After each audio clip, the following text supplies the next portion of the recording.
President Biden and Joe Manchin are holding meetings to discuss the future of the fourth stimulus package, everybody. Democrats are negotiating on the exact amount that Americans will be receiving from the fourth round of stimulus payments, and the IRS is urging that people take action to claim any available stimulus money before the deadline. If you're missing out on any stimulus checks or Social Security information, then continue watching this video. So, tax season ends this year, the earliest since 2019, with the IRS tax return deadline of April 18th, which already passed. Now, the IRS has received nearly 42 million returns, and they were self-prepared through April 1st. The total number of returns the IRS received hit nearly 91.3 million through April 1st, down 2.1% from a year ago. This tax season, though, there are key differences in how jobless benefits will be treated compared with the 2020 returns. You will also need to account for advanced child tax credit payments and the return of the recovery rebate credit. According to data from the IRS, because of the credits, tax refunds are averaging $3,200 so far this tax season. That's 11.5% higher than last year. Crisis-related relief changed many rules for 2021 tax returns. On 2021 returns, there's no longer an age cap or a ceiling set at 64 or younger for workers to qualify or to qualify for the earned income tax credit. It's only a one-time deal, and the AARP is pushing to extend a tax break for older workers beyond 2021 tax returns. The earned income credit has been expanded so that the credit can apply on 2021 federal returns to workers who are 65 or older, even if they do not have dependent children. That's thanks to the American Rescue Plan that was passed last year. It now applies to childless workers ages from 19 to 24 who are not half-time or full-time students and are claimed as dependents on their parents' tax return. Some people might want to file returns even though they're not required to do so, to claim a recovery rebate credit or the 2021 stimulus payments. According to the IRS, individuals who didn't qualify for a third economic impact payment or got less than the full amount may be eligible to claim the recovery rebate credit. For those who got some money, the IRS says you'll need to total the total received to calculate the correct rebate credit and avoid processing delays.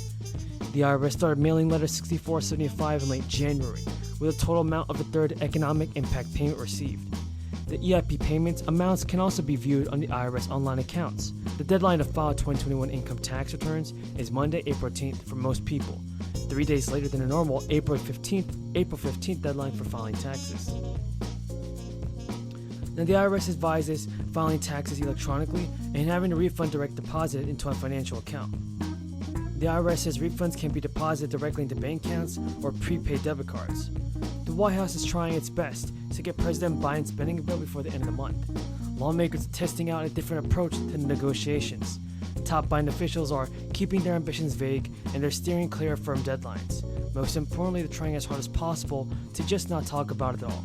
The administration and its allies spent months of last year trying to pressure Joe Manchin into supporting $1.7 trillion of climate and spending package, only to see the negotiations stall again in December. Manchin said he's willing to sign a deal again, and Democrats are all but insisting that the legislation follows his demands.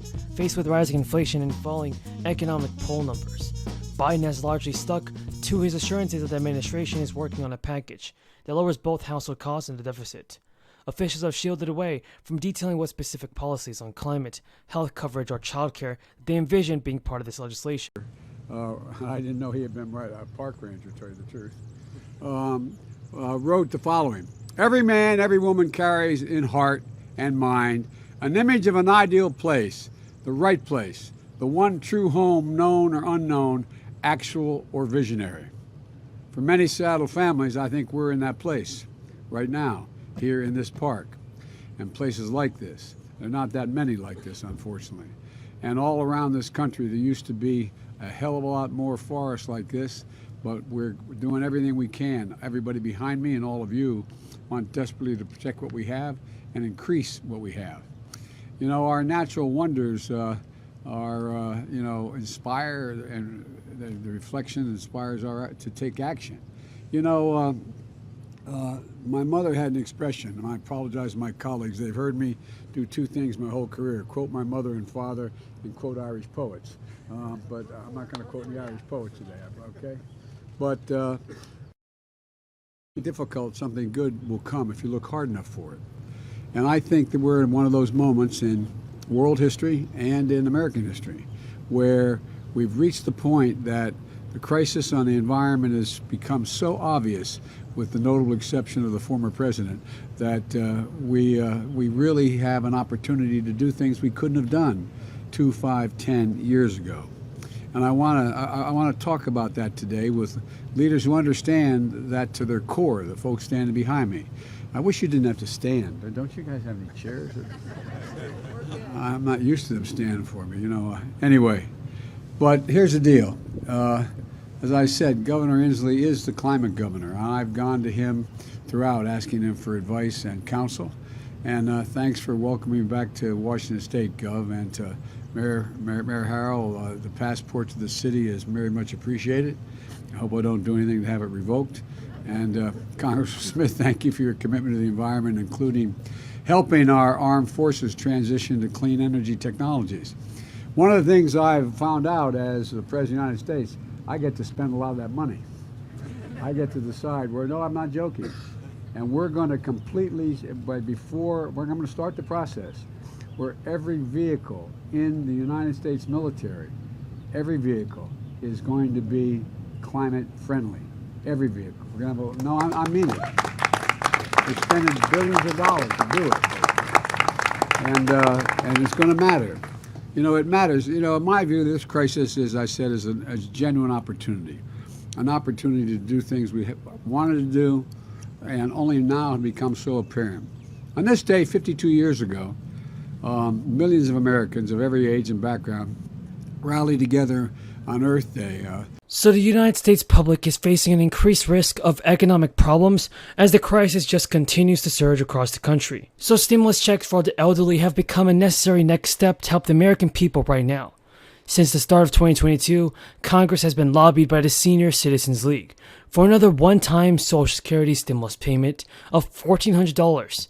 This has been prompted by the current uncertainty in the United States following the increase in a crisis. Social Security has a surplus in the trust fund of $2.76 trillion. A surplus of $2.76 trillion and can pay out benefits to every eligible American for the next 19 years.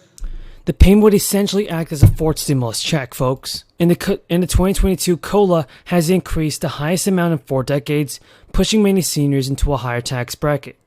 Therefore, the stimulus check is expected to help offset the additional cost. Over 95,000 people have signed a petition from the Senior Citizens League about this $1,400 check for Social Security beneficiaries. So pressure is definitely growing.